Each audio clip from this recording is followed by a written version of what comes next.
அனைவருக்கும் குமாருடைய அன்பு வணக்கங்கள். இன்றைக்கி நம்ம எந்த பகுதியிலேருந்து டெஸ்ட் பார்க்க போகிறோம்னா 10ஆம் வகுப்பில் சமூக அறிவியல் புத்தகத்தை எடுத்துக்கோங்க.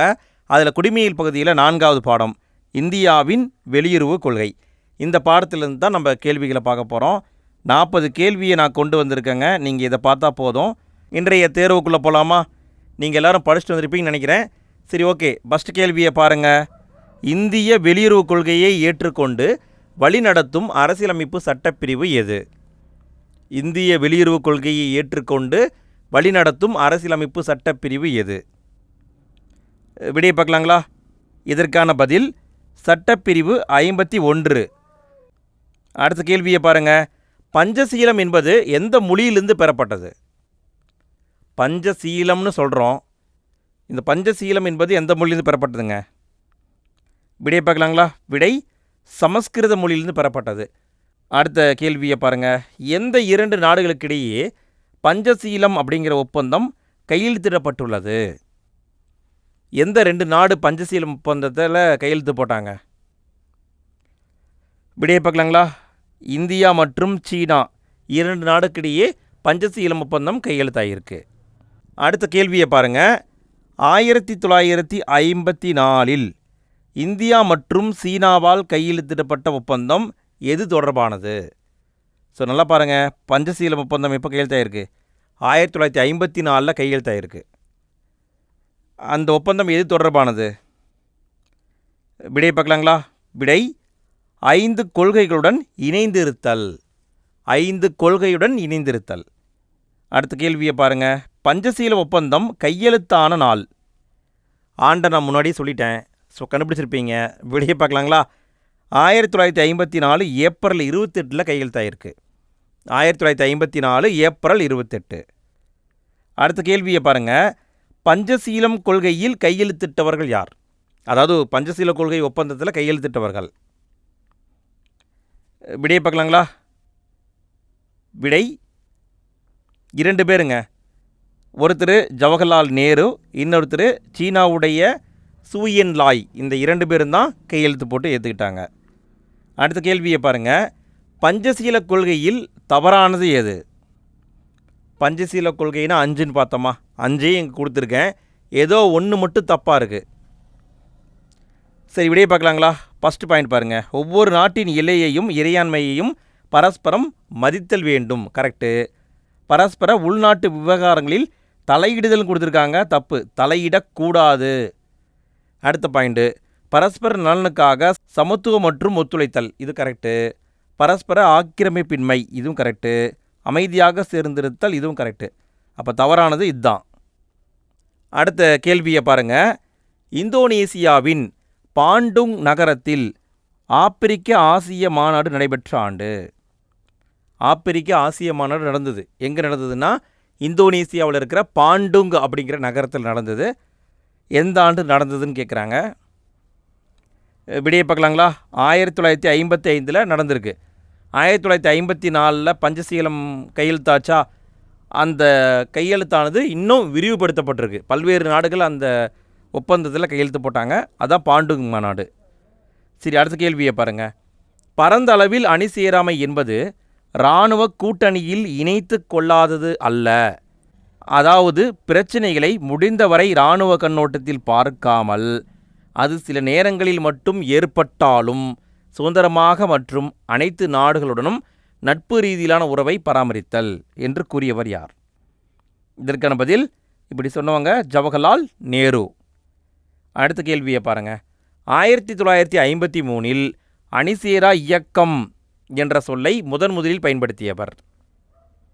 அணி சேராமை அப்படிங்கிற வார்த்தையை பயன்படுத்தியிருப்பாங்க. யார் பயன்படுத்தினாங்க? விடையை பார்க்கலாங்களா? விடை V.K. கிருஷ்ணமேனன். இவர் தான் பயன்படுத்தியிருப்பார். ஐநா சபையில் பேசியிருப்பார். அப்போ தான் இந்த வார்த்தையை பயன்படுத்தியிருப்பார். அடுத்த கேள்வியை பாருங்கள். அணிசேரா இயக்கத்தில் உள்ள மொத்த உறுப்பு நாடுகள் எத்தனை? இன்றைக்கி பார்த்தீங்கன்னா ரொம்ப பெரிய ஒரு அமைப்பாக இருக்குது அணிசேரா இயக்கம். இதில் இருக்கிற மொத்த உறுப்பு நாடுகள் 120 இருக்குதுங்க. 120 நாடுகள் இருக்காங்க. அடுத்த கேள்வியை பாருங்கள். அணிசேரா இயக்கத்தில் உள்ள பார்வையாளர்கள் நாடுகள் எத்தனை? சில நாடுகள் அதில் சேராமல் பார்வையாளராக இருக்காங்க. எத்தனை நாடு இருக்காங்க? விடையை பார்க்கலாங்களா? 17 நாடுகள் பார்வையாளராக இருக்காங்க. அடுத்த கேள்வியை பாருங்கள். அணிசேரா இயக்கத்தில் உள்ள சர்வதேச நிறுவனங்கள் எத்தனை? சர்வதேச நிறுவனமும் இருக்குது. விடையை பார்க்கலாங்களா? 10 நிறுவனம் இருக்குதுங்க. அப்போ நல்லா பாருங்கள், 120 நாடுகள் உறுப்பினராக இருக்காங்க, 17 நாடுகள் பார்வையாளராக இருக்காங்க, 10 சர்வதேச நிறுவனங்கள் இருக்குது. அடுத்த கேள்வியை பாருங்கள். பின்வருவனவற்றில் அணிசேரா இயக்கத்துடன் தொடர்பு இல்லாதது எது? எது இல்லாததுன்னு கண்டுபிடிக்கணும். சரி, விடையை பார்க்கலாங்களா? அணிசேரா இயக்கம் என்ற சொல் வி. கிருஷ்ணமேனன் என்பவரால் உருவாக்கப்பட்டது. கரெக்டு. இதன் நோக்கம் இராணுவ கூட்டமைப்பில் சேர்ந்து, நல்லா பாருங்கள், சேராமைன்னு வந்திருக்கணும், வெளி விவகாரங்களில் தேசிய சுதந்திரத்தை பராமரித்தல் ஆகும். தவறு. தற்பொழுது இது 120 உறுப்பு நாடுகளை கொண்டுள்ளது. கரெக்டு.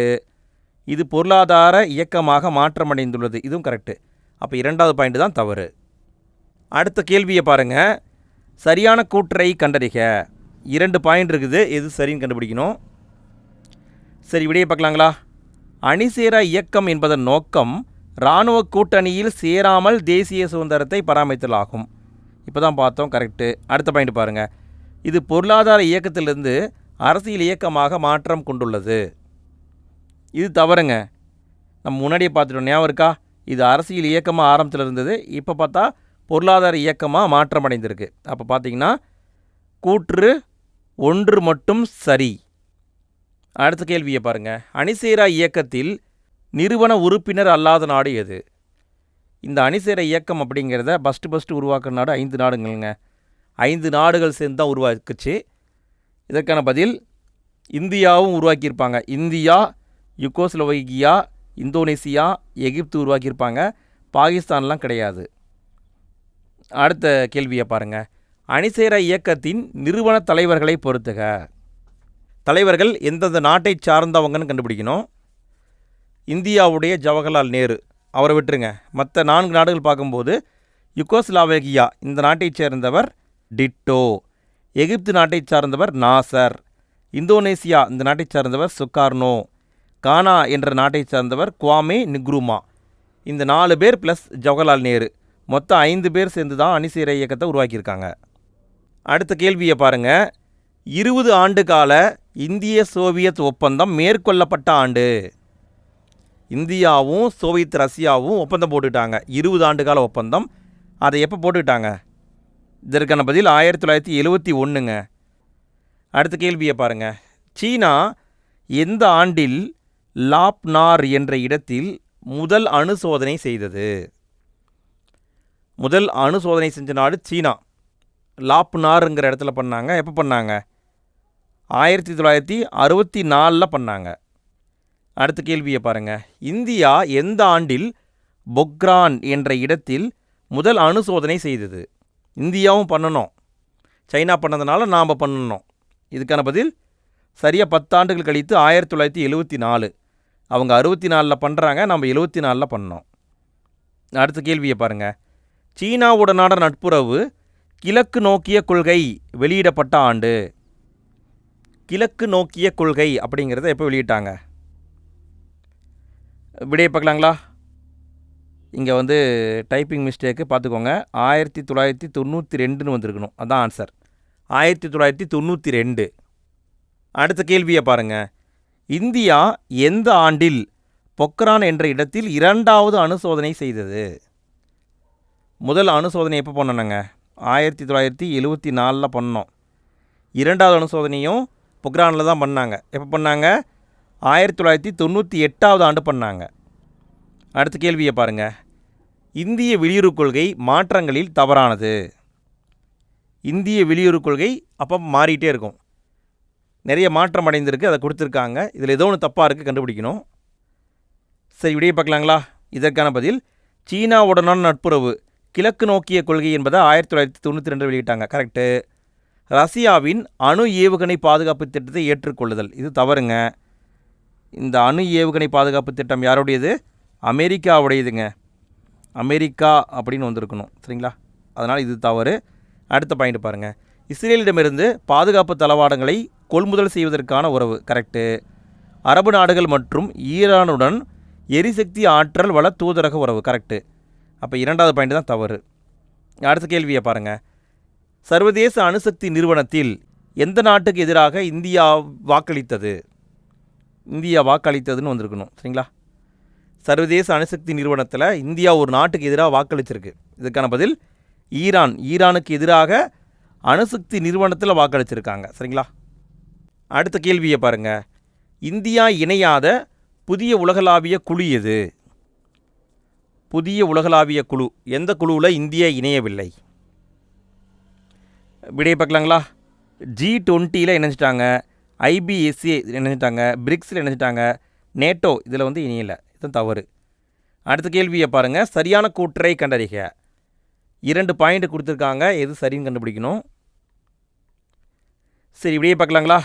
ஃபஸ்ட்டு பாயிண்ட் பாருங்கள். ஐநாவுடைய படை வலிமை திட்டங்களுக்கு இந்தியா ஆதரவளித்தது. தவறுங்க. படை குறைப்புன்னு வந்திருக்கணும். சரிங்களா?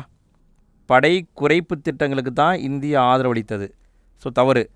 1974 மற்றும் 1998 அணு சோதனைகள் நம்ம செஞ்சோம் இல்லையா, அது போர் திறமை சார்ந்த நடவடிக்கைகளுக்காகவே செய்யப்பட்டவையாகும். இது கரெக்டுங்க. அப்போ இங்கே பார்த்தீங்கன்னா கூற்று 2 மட்டும் சரி. அடுத்த கேள்வியை பாருங்கள். இந்தியாவின் அணு கொள்கையினை ஆராய்க. 2 பாயிண்ட் கொடுத்துருக்காங்க. எது சரின்னு கண்டுபிடிக்கணும். சரி, இப்படியே பார்க்கலாங்களா? ஃபஸ்ட்டு பாயிண்ட்டு முதலில் பயன்படுத்துவதில்லை. நம்ம ஃபஸ்ட்டு பயன்படுத்த மாட்டோம். ஓகே. குறைந்தபட்ச நம்பகமான தற்காப்பு திறன் கரெக்டு. அப்போ இங்கே பார்த்தீங்கன்னா கூற்று 2மே சரிதான். அடுத்த கேள்வியை பாருங்கள். சரியான கூற்றை கண்டறிக. 2 பாயிண்ட் கொடுத்துருக்காங்க. இது சரின்னு கண்டுபிடிக்கணும். ஃப்ரெண்ட்ஸ், வீடியோவுக்கு லைக் போடாத நண்பர்கள் லைக் போடுங்க ஃப்ரெண்ட்ஸ். நாங்கள் டெய்லியுமே டெஸ்ட்டு கொடுத்துட்ருக்கோம். நாளைக்கு டெஸ்ட்டுக்கான பகுதியை நான் கம்யூனிட்டி போஸ்ட்டில் போடுறேங்க. நான் இந்த வீடியோ மேக் பண்ணும்பொழுது அடுத்த டாபிக் என்னென்னு பார்க்க மறந்துட்டேன். ஸோ அதை நான் கம்யூனிட்டி போஸ்ட்லேயும் போடுறேன், டெலகிராம் குரூப்லேயும் ஷேர் பண்ணுறேன். படிச்சுட்டு வந்துடுங்க. சரி, ஓகே. விடையை பார்க்கலாமா? சார்க் நாடுகளின் கூட்டமைப்பு என்பது 8 நாடுகளின் ஒரு இராணுவ மற்றும் புவிசார் அரசியல் அமைப்பாகவும் கொடுத்துருக்காங்க. தவறு. இது இராணுவம் சார்ந்த அமைப்பு கிடையாது, பொருளாதாரம் சார்ந்த அமைப்பு. பொருளாதாரம் அப்படி வந்திருக்கணும். பொருளாதாரம் மற்றும் புவிசார் அரசியல் அமைப்பாக வந்திருக்கணும். ஸோ இது தவறு. அடுத்து 2வது பாயிண்ட் பாருங்கள். சார்க் நாடுகளின் கொள்கை நோக்கமானது நலம்சார் பொருளாதாரத்தை ஊக்குவித்தல், தெற்காசிய நாடுகளுக்கிடையே கூட்டு தன்னிறைவு மற்றும் பிராந்தியத்தில் சமூக பண்பாட்டு மேம்பாட்டினை விரைவுபடுத்துதல். ஸோ இது கரெக்டுங்க. அப்போ பார்த்தீங்கன்னா கூற்று 2 மட்டும் சரி என்பது ஆன்சர். அடுத்த கேள்வியை பாருங்கள். சரியான கூற்றை கண்டறிக. இங்கேயும் 2 பாயிண்ட் கொடுத்துருக்காங்க. எது சரின்னு கண்டுபிடிக்கணும். சரி, இப்படியே பார்க்கலாங்களா? ஃபஸ்ட்டு பாயிண்ட் பாருங்கள். சார்க் அமைப்பின் பேரிடர் மேலாண்மை மையம் புதுடெல்லியில் அமைக்கப்பட்டுள்ளது. இம்மையம் தெற்காசியாவில் பேரிடர் குறைப்பு மற்றும் மேலாண்மைக்கான வல்லுநர்களை கொண்ட அமைப்பாகும். இது கரெக்டுங்க. எங்கே இருக்குது? புதுடெல்லியில் இருக்குது. அடுத்து 2வது பாயிண்ட் பாருங்கள். நாசா அமைப்பு சார்க் உடைய பிராந்தியத்திற்கான செய்தி தொடர்பு மற்றும் வானிலை ஆய்விற்காக சார்க் செயற்கைக்கோளை செலுத்தி உள்ளது. தவறுங்க. நாசா அனுப்பல, இஸ்ரோ தான் அனுப்பியிருக்காங்க. பார்த்தீங்கன்னா கூற்று 1 மட்டும் சரி. அடுத்த கேள்வியை பாருங்கள். சார்க் அமைப்பின் உறுப்பு நாடுகளில் தவறானது. எந்த நாடு உறுப்பு நாடாக இல்லைங்க. மொத்தம் 8 நாடுன்னு பார்த்தோமா? சரி, விடையை பார்க்கலாங்களா? ஆப்கானிஸ்தான், வங்காளதேசம் உறுப்பு நாடாக இருக்காங்க. பூடான் இந்தியா இருக்காங்க. நேபாளம், மாலத்தீவு இருக்காங்க. இலங்கை இருக்காங்க. ஆனால் ஈரான் இல்லை. சரிங்களா? இது தவறு. ஈரான் இல்லை. அடுத்த கேள்வியை பாருங்கள். சரியான கூற்றை கண்டறிக. 2 பாயிண்ட் கொடுத்துருக்காங்க. எது சரின்னு கண்டுபிடிக்கணும். சரி, விடையை பார்க்கலாங்களா? ஃபஸ்ட்டு பாயிண்ட் பாருங்கள். ராஜதந்திரம் என்பது மற்ற நாடுகளுடனான உறவை பேணுவதற்காக ஒரு நாட்டால் கவனமாக வடிவமைக்கப்பட்ட உத்திகளின் கலவையாகும். தவறுங்க. ஏன் தவறு? அடுத்து பார்ப்போம். அடுத்த பாயிண்ட் பாருங்கள். வெளியுறவு கொள்கை என்பது ஒரு அரசின் வெளியுறவு கொள்கையை சூழலுக்கு தகுந்தாற்போல் செயல்படுத்துவதற்கான கருவியாகும். இதுவும் தவறு. அதாவது என்ன பண்ணியிருக்காங்கன்னா, இங்கே மாற்றி கொடுத்துருக்காங்க. இங்கே ராஜதந்திரம் வந்திருக்கணும், இங்கே வெளியுறவு கொள்கை வந்திருக்கணும். ஸோ 2மே தவறு என்பது தான் விடை. அடுத்த கேள்வியை பாருங்கள். இந்திய வெளிநாட்டு சேவை பயிற்சி நிறுவனம் நிறுவப்பட்ட ஆண்டு. இந்திய வெளிநாட்டு சேவை பயிற்சி நிறுவனம் 1986 நிறுவப்பட்டது. 1986. அடுத்த கேள்வியை பாருங்கள். பின் வருவனவற்றை கால வரிசைப்படுத்தி கீழே கொடுக்கப்பட்டுள்ள குறியீடுகளிலிருந்து சரியான விடையை தேர்ந்தெடுக்கவும். இது பார்த்திங்கன்னா புக் பே கொஷினுங்க. கால வரிசைப்படுத்த சொல்லியிருக்காங்க. சரி, இப்படியே பார்க்கலாங்களா? ஃபஸ்ட்டு உருவாக்கப்பட்டது பஞ்சசீல கொள்கை தான். 1954 உருவாக்கியிருப்பாங்க. ஓகே. அடுத்து இதுக்கு அடுத்து என்ன வருங்க? 20 ஆண்டுகள் ஒப்பந்தம் எப்போ போட்டிருப்பாங்க? 1971 போட்டிருப்பாங்க. சீனா அணுவெடிப்பு சோதனை எப்போ பண்ணியிருப்பாங்க? 1964 பண்ணாங்க. இந்தியாவின் முதல் அணுவெடிப்பு சோதனை எப்போ பண்ணாங்க? 1974 பண்ணாங்க. அப்போ பார்த்தீங்கன்னா இது 1, அடுத்து இது 2, அடுத்து இது 3, அடுத்து இது 4. பாருங்கள், அப்போ எது விடைங்க? 1, 2, 3, 4 சரியாக தான் இருக்குது. எங்கே இருக்குது? இதுதான் ஆன்சர்.